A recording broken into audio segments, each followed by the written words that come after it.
voyage, j'ai découvert la pièce qui me manquait. Je pensais que c'était les voitures, je pensais que c'était les femmes, je pensais que c'était ma maison, je pensais que c'était tout. La pièce qui me manquait, c'était d'avoir le courage de me regarder en face. Quand tu t'assois et que tu n'es pas intelligent et que tu as un handicap, oui, et que tu veux quand même être dans les premiers de ta classe. Je ne pouvais m'en sortir que quand j'ai réalisé que je devais apprendre en travaillant dur et que je devais battre le major de promotion à l'école, et pour y arriver je devais travailler 10 heures de plus par jour que lui. Tu sais quel genre de force ça donne quand tu t'assois, et qu'il y a un type qui a 50 étapes d'avance sur toi et que tu dois le rattraper.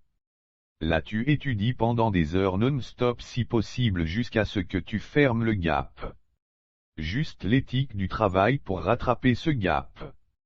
Lorsque tu passes à travers ces cahiers à spirale de ta vie et tu réalises que c'est comme ça que tu as appris, c'est incroyable. Il n'y a pas de kilomètres, ce n'est pas une question de kilomètres, c'est une question de discipline.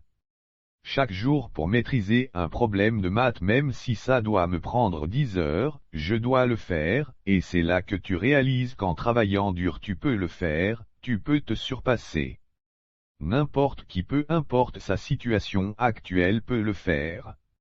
Mais c'est la partie dans laquelle les gens ne veulent pas se plonger.